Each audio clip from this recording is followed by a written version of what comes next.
Hey guys, I'm the Philosopher, and welcome to another episode of FGC Philosophy. It's been a little bit of time since the last video. I'm here in the office on my lunch break, taking some time to talk about Youmacon. Youmacon 2018 just happened last weekend. It was the 1st through the 4th, if I'm not mistaken. I only went there from the 2nd to the 5th, or to the 4th, just to do the commentating and the fighting game stuff. I checked out the anime convention, and I'll get to that in a little bit, but just overall, I wanted to talk about my experiences, things that I've learned, things that I did, and just the whole shebang, and share that with you guys to continue to talk about the FGC and how to grow it, how to improve, how to learn from it. So let's get right into it.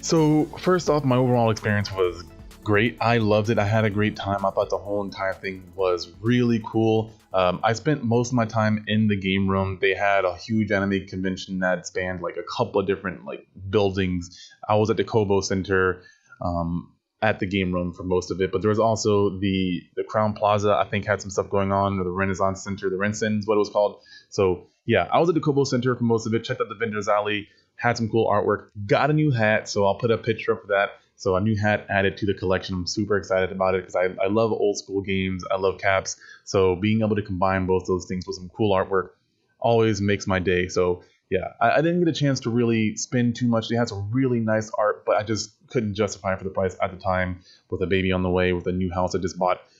Don't want to spend too much money on art, even though I do want to support the artists, the individuals, the people getting their hustle on. I think that's really, really cool. So shouts out to all the artists out there in the artist gallery, people doing the work. I definitely am inspired by the people who every day are making things, making content, making materials, whatever it is, to sell to other people that enjoy their hard work. So definitely shouts out to those people. The main reason that I went to Youmacon, the Battle Opera, was to do commentary for the tournaments. And that was great. This is the first tournament I went to where I did not compete that I can think of. I've been to a few different tournaments, but usually it's like either to do content or to compete, and usually I do both. This is the first one where I was just doing purely commentary. I did it for like 2 days straight, over 10 hours of commentary. Apparently, that's what IO Input Output said. He's one of the guys I had on the show in the past. He does a lot of streaming. He was one that ran the streaming for this tournament, and it was so well done, and I definitely learned a lot considering that I have a job in esports now, and a lot of it is going to be streaming and commentary or casting, depending on what game you're playing or what you prefer to call it. And so yeah, when I did commentary, I did Injustice, Street Fighter V, EX Fighting Lair, and I started Dragon Ball. I didn't do the top 8, which I'm glad, because they had other people to do that. I had already started losing my voice by that time. It might even sound like my voice is a little bit hoarse right now because of all the yelling and talking that I've been doing. Even though they kept me very well hydrated, it just was a lot of talking to do. But I enjoyed every moment of it. I got to meet some cool people like Tank Top Typhoon, Eevee, and Mini Matt. I got to commentate with all those guys, and IO. Cool. I was super excited. I got to commentate with IO the first time over at Michigan Masters, which, side note, the link for that is posted now, so I'll try to make sure I put a link down below for you guys in the show notes or in the comments in YouTube. So yeah, definitely check out Michigan Masters 2019. That's going to be very awesome. I went to the last one and had a blast, so I can't wait. Again, I'm a huge fan of Initial D. They had the Initial D cabinets again. Tokyo Attack was one of the people that sponsored this event, and it was amazing. They had tons and tons of cabinets. I wish I had more footage of it, but I really didn't have a camera with me. I didn't feel like taking a lot of pictures. I was just kind of in the moment, playing a lot of casuals, doing a lot. But back to the commentating, that's one of the things that I really want to do more, considering it's part of my job now. I am even more inclined to get better at it, even though we don't do fighting games just yet. I do just want to keep my commentary chops very strong. So it was really cool. Injustice was not planned. One of my friends was competing and commentating, so he couldn't do both. They just didn't want to have that situation happen, so I had to fill a spot and commentate for Injustice, and I got some compliments for that, so I was really happy considering that I wasn't preparing for Injustice at all. It's been a while since I played that game, but I had Evie to help me out and to tell me a lot of things that I didn't know, so we can kind of supplement that commentary as I focus more on the psychological aspect of things. I think we definitely complemented each other, and overall the experience seemed to be really good. I also did Street Fighter, so I got to watch that, got to watch a lot of the Detroit players. Alucard, one of the Detroit locals, actually won that. It was a grand finals of 2 Detroit players, if I'm not mistaken. Could be wrong on that. No, it was El Chicote. I don't remember where he's from, but he's a really popular Armika player. I actually follow him on his Twitch channel. Make sure you check him out. He's a really good guy. I really have a lot of high hopes for that guy. I think he's going to do very well in the future. Plays pretty well in Evo as well. But that was super hype. I played tons and tons of Street Fighter casuals with a bunch of people. I had D-Dog over there. I played a lot of fights with DeMarcus over from Grand Rapids and a bunch of other people. I definitely felt like I leveled up because I had taken a little bit of a break from Street Fighter, and it had been frustrating me. It's like when you're trying to work out and you take like this break, not intentionally, it just, a lot of life happens, so you stop focusing on it. When you get back into it, it just feels a little bit frustrating because you knew that at some point you were stronger or better at it. And now you have to kind of fight through that frustration barrier to get back to where you were before you can even start getting better. So it was nice to watch a lot of high level gameplay and then also play like hours and hours of casual. On Saturday, I was there till like 2, technically 3 a.m. if you count the time skip. Before the time skip happened, I was there till about 3, and then I felt like I leveled up a lot. Dragon Ball was very hype, and EX Fighting Layer was super hype too. I want to say it was Jackal that won that one EX Fighting Layer. That was super fun. That's a really cool game. I wish I was more into it. I don't own it personally, but they have it over at Glitch Gaming Lounge, where my locals are held every Thursday, by the way. Make sure if you're in the Kalamazoo or in the Michigan area, go check out the KZoo FGC every Thursday at 6 o'clock. But I digress. It was really fun to commentate. I definitely felt like I am sort of coming into my own style when it comes to commentary. I don't really want to be like anybody else. I'm definitely inspired by people like James Chin and Yipes, 2 very different personalities, and also Tasty Steve and Sajam. Those guys are really cool as well, and I love their commentary, but I'm not them, and I don't want to be them. I want to definitely come into my own style, but it's important to learn from the people who are already there, so I've definitely been trying to do better. And I had a little bit of fun. A lot of you guys may not have noticed, but I was slipping in a lot of different anime references, but not doing it always super obvious. Some of them were really obvious. Some of them were kind of cheesy, but it was just really fun to just like throw in some phrasing from random animes, like catching them all, or it's super effective and stuff like that. And then just being stupid about it, but not being so obvious that I'm making that reference if you're not looking for it. So it was really fun to do that.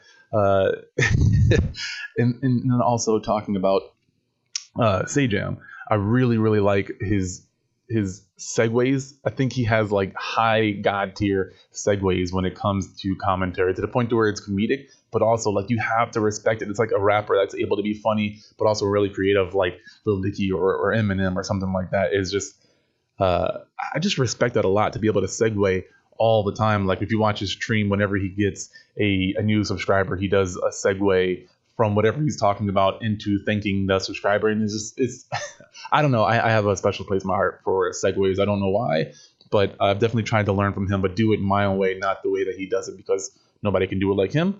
Nobody can do it the way that I do. So yeah, commentary, I definitely felt like I had a great time doing that, and I want to continue to keep commentating. So shouts out to Dead State and Jay and IO for letting me do that, for getting me the hotel and an entry into the event.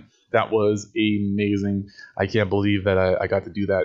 So I hope I can continue that trend. I want to get better so that I can provide content for them so they get something out of it. I don't want to just be the only one taking from it. I want to make sure that the viewers are getting something out of it, and the people that are inviting me to these events are getting something out of it. And that's something that is really important, to provide content, to provide more content than you're asking for in return.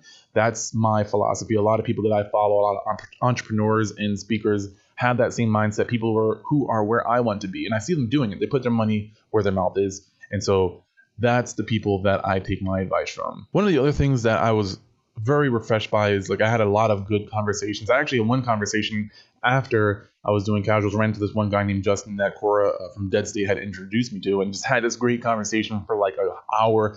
We both walked back to the same hotel, so we're just chatting the whole entire way, hung out in the lobby, and just talked about a bunch of random things that I don't usually get to talk about with people. Usually it's gaming related, which is really cool, but just talking about life and philosophy and science and a bunch of cool things. very rare that I get to do that. I'm very much an introvert, if you guys didn't know that about me. So a lot of times I'm around a bunch of people, I start to get drained. So if you run into me later on in the day and I just seem like I'm out of it and like you're saying words and I'm kind of spacing a little bit, it's not because I'm bored. It's just because when I'm around a bunch of people, I get overwhelmed and it's hard for me to actually concentrate. A lot of people get energized around a bunch of other people. I'm very much the opposite, but I've learned to deal with that. So sometimes I'm good at kind of, I don't want to say hiding that, but just my endurance might be a little bit higher than the average person that is very much an introvert from my point of view. I could be wrong. I don't know. But it was nice, is what I'm trying to say, to have a one-on-one conversation. Those are the kind of things that are energizing to me. A one-on-one conversation where it's like not a bunch of people distracting you and you're having a bunch of opinions and a bunch of jokes. It's a deep conversation where you actually go somewhere and get something out of it, hopefully. So I would like to have him on the show as well. I think he was very knowledgeable and I would love to hear his perspective. He gets to travel to different countries for doing documentaries, but he's also involved in the FGC. So a very fascinating person that I want to get on the show at some point in time, whenever we're not both busy. I've been very busy lately and also just kind of thinking a lot about what I want to do in the future with my own content and growing that. So my expectations have been growing, but my execution has not. So now I'm trying to get back into the execution aspect of things and continue to grow so that I can make sure I'm helping you guys. I don't want to make mediocre content. I do not like mediocrity, and that's actually been holding me back from really making a lot of content to be very straightforward with you guys. But I'm not quitting. I'm not stopping. I'm going to keep on going with that. But anywho, the venue itself, I already mentioned a little bit, but they had tons of cool cabinets, and I wish I had more pictures. If I can find someone, I'll definitely put some footage in here and give credit to whoever took the photos or the videos. But they had like these sit-down cabinets. I was on the Street Fighter one for most of it, but they had Dragon Ball, Soul Calibur, Tekken. They had old school games like a Yu Yu Hakusho game. They had like Tetris. They had Third Strike, a bunch of old and new games where you can actually sit down and like play an opponent on their own separate cabinet. They were linked up somehow, and it was done so well. And this is just the game room by itself. They had so many different cabinets and setups for you guys. They had an amazing artist alley, vendor hall, and I didn't get a chance to meet any like the voice actors or anything like that. I wasn't really looking for that this time around. Maybe next year I might go do that. I wasn't really well prepared. I just wanted to commentate, do what I had to do, and then just chill after that and just kind of take it all in. But no, the venue itself was great. Specifically the game room, like shouts out to Dead State and all the sponsors and everyone else who contributed to this game room, because it was so well done, I thought. I know not everyone had the same experience as me, but from my point of view, I had a great time, and so I wanted to make sure I put that out there, because I know some people were saying negative things, and that's fine. Everyone has their own experience. Everyone has their own opinion. Mine is I had a good experience, and I was treated well, and just got to play a bunch of games, got to talk to a bunch of people, see a bunch of different mindsets. Of course, the Detroit scene was there. I thought they were a little bit more team than they usually were. Of course, you had all caps, being all caps, and I respect that. You know, I like the hypeness. I'm not that person. I didn't get it at first, but now I do, and I think that it's really cool. Lastly, I think I learned a lot, but it's hard to articulate. The two things I really want to focus on is commentating and competing, or playing Street Fighter. That's just the main fighting game, and I'll try to make it as general as possible. Commentating, I'm at this point now where I'm no longer nervous when I'm getting on stream. You know, there was a big screen, you know, people could see me, you know, I'm on stream, but I just focused on doing my thing. And that's the biggest advice that I can give to you guys, is just, you know, if you want to do something, the more you get out of your comfort zone, the more comfortable you get being out of your comfort zone.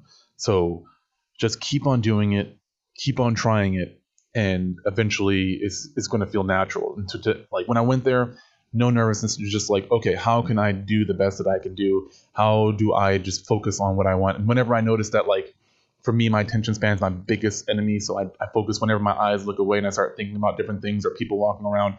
I try to snap my attention back to what I'm supposed to be doing in the moment, which is doing commentary and providing information and entertainment for the people watching the stream. So that's what I tried to focus on when I was streaming. And I think I did a decent job of that. I had a few compliments, and yeah, I try my best to have fun, but also learn as much as I could, pay attention and see the specifics. I like to focus on the facial expressions and the demeanor of the individual to kind of see some of the psychological aspect of things, how they react when they win, when they lose, when they mess up, drop a combo, How well do they stay in the moment? Are they interacting with the crowd? Are they popping off when they're winning? That kind of stuff. I think that's very fascinating, and that's my specialty, is being able to pay attention and think about things from a psychological aspect, because my skills as a fighting game player aren't as high as some of the other people, but my skills when it comes to understanding the individual and their thought processes is pretty good and higher than the average Joe, I would say. And then when it comes to playing fighting games, competing, that is also really hard to articulate, because when I went into doing my casuals, I was definitely very rusty because I hadn't been playing a lot, and I was a little bit frustrated because I did very poorly in my last local tournament, my last weeklies. I lost to 2 players that historically they're really good players. It's just I'm very hard on myself, and I felt like I did not perform as well as I should have, and that kind of discouraged me for the week. I still practiced, but I just felt like I had backtracked a little bit, like I mentioned earlier. And so I played tons and tons and tons of casuals, and I actually got advice from another Fong main, and just I started playing matches, I started talking, I started observing things, and I really felt like I was starting to click. But one of the things that I noticed is I have a hard time articulating why I do certain things when it comes to reads. Like I started getting to a point where I was playing long matches, I could actually anticipate what someone was going to do, but I could not articulate why. When someone was a same skill level or higher than me, it was very hard to be able to do like, oh yeah, I anticipated you doing this, so I did that in order to bait that out. And it just was very fascinating for me, and it made me realize that I have to be more in the moment and be more focused with what I'm doing, because I'm able to react from my instincts and from some of the training that I've done and just repetition, but I don't feel that I'm very conscious of what's going on. And I think that people can relate to that in different areas of their lives. When people are really good at something or able to do a certain skill but not articulate it, it's something that's more muscle memory, it's more instinctual, but it's not something we're consciously thinking about. And it becomes very hard to improve on that for certain people unless you have a coach or you have a really good work ethic when it comes to training. So I was really trying to hone in on what I was doing at different moments and really pay attention to some of the specifics, but also trying to collect as much hard data as I can, like frame data. There's certain numbers that I can look at in order to understand how certain things work. And so the better that I understand how the overall mechanics work, how a certain character works, how my character works, I could, use that information to better understand some of the things that I was doing. And then also look at some of the bad habits and some of the bad habits I was breaking, or some of the bad habits that I am trying to break but had a hard time doing. For instance, in anti-airing, there is a button that's very specific for certain characters like Cammy. My crouching medium kick Asbong is really good against Cammys. For whatever reason, because the hitbox extends higher than the hurtbox, it's really good for moves like that, but it's not good for every situation. So it's really important for me to break that muscle memory of doing a certain move in every situation for every character and start doing more niche or specific buttons per character. I understand how, to an extent, to play the game from basics. Like certain characters, I can beat them, and I can beat them not even playing Fawn. So I understand some of the basics, but when it comes to playing someone at the same level as me or higher, that's where things start to get a little bit more tricky. My neutral, my defense, my mix-ups, things of that nature, making sure that I'm keeping them on their toes and trying to condition them areas where I'm not super strong in. So, yeah, when it came to Street Fighter, I definitely experienced a lot, and I think I internalized a lot and really, I guess, got my motivation back, got my drive, and got my execution a little bit better. I definitely have to work on my execution. I do plan on converting my fight stick to a hitbox in the future. Basically, that means instead of having the little joystick, I'm going to have buttons for the motions as well as buttons for the buttons for the attacks. So I'm going like pure buttons, no more fight stick. That's something that I've been very interested in for a long time now, and I'm finally going to make that conversion for a pretty reasonable price, actually. That said, I still have to work on my execution now that I'm going to be learning a new sort of control. Back to my main point. It really helped me get that drive back to start training and actually figure out how to train a little bit more. I got some advice from Alucard. Alucard. He's a good Nikali player. Played Kodokan in Injustice. And yeah, he gave me a lot of good advice. Very articulate. Also, footwork. Very good player. Plays Bison, Dipson, Yuri, and a bunch of other characters, and got to play a bunch of matches with him and learned a lot. Got to play with some other characters too, like Fierce Skittles. I think he might have made top 8 I watched Trevor Noah play. Alex Noah, sorry. Overall, Youmacon in the Battle Opera was a great experience, and I definitely can't wait to go next year. Hopefully, I can go next year, and I'm going to plan for it and maybe try to take my maybe by then wife or my fiance now and our kid to Youmacon for his first con. That would be top notch. That'd be pretty amazing. So I'm excited for the future. I'm glad to be back. I'm about to get right back into work. I got back yesterday from Youmacon and went right back into work. I had a tournament that I wanted to stream for our Overwatch team. So I got back literally at 6:20, set up, had a tournament at 8, and then left at 10, and then got here around 8:30, somewhere around there. And so like I've been going nonstop. Just doing a lot of stuff, but I just wanted to take a break to really reflect and also share my experiences with you guys. And in everything I'm doing now, I'm trying to really make it a wheel of learning. So everything that I'm doing in my personal life, whether it be Street Fighter or the podcast or going to tournaments, I want to make that to be something that's a learning experience for when I go back to work for working in esports. I can take some of those experiences and utilize that at my job. And just like my personal life, I want to take my esports experiences and share that with you guys in some form. So I really want to start talking about my experiences, but also sharing that with the FGC. I know a lot of my job is not related to fighting games right now, but I think a lot of things that I learn at my job can be taught to the FGC to help you guys grow, because that's my passion. Fighting games are always going to be my passion. I don't plan on competing in anything else but fighting games really ever, unless it's for fun. I might do a fun tournament at a game lounge or some sort of lock-in, but I want to grow in fighting games. I want the FGC to grow, but I also want it to be a for us, by us sort of thing. I know there's a lot of debate with esports and selling out and shilling and that kind of stuff, but I think that if we want to remain self-sustaining, there's skills you have to learn. You can't just press buttons and expect that to get us a bunch of money. There's other skills involved that are required in order for us to not have to be so reliant on sponsors and other people who aren't gamers themselves or don't appear to be gamers. So instead of being at the will of sponsors for making money, we have to grow and we have to learn skills. And I'm planning on learning as much as I can and sharing as much as I can to the community so that you guys can continue to level up inside and outside the virtual arena. That's it. I'm going to get back to work. I got a lot of stuff I got to do, but I appreciate you guys taking the time to listen to me talk about my experience, and I look forward to talking with you guys next week. I'm trying to get episodes uploaded every Wednesday. I'm getting back on my schedule. I'm tired of not having this stuff up here. Expect every Wednesday that we're going to be uploading some sort of content onto the podcast. If you are watching this on YouTube, definitely go over and look up FGC Philosophy on wherever you podcast. I'm on Spotify, I'm on Stitcher, I'm on Podbean, I'm on iTunes. So make sure you check out some of the older episodes that I did upload on there and repurpose them, re-edit them so that quality is better for you guys, and new content as well. So that's it. Thank you guys so much. Make sure you are subscribing onto this channel or following me on podcasts. Leave a comment. Let me know if you're at Youmacon, if I got a chance to meet you. There was a lot of people that I met, so I don't remember everything. So just let me know what happened at Youmacon, your experience at Youmacon, and what it was like meeting you, or whatever you want to share. Share your thoughts down below or in the comments on the podcast. As always, I will see you guys in the next one.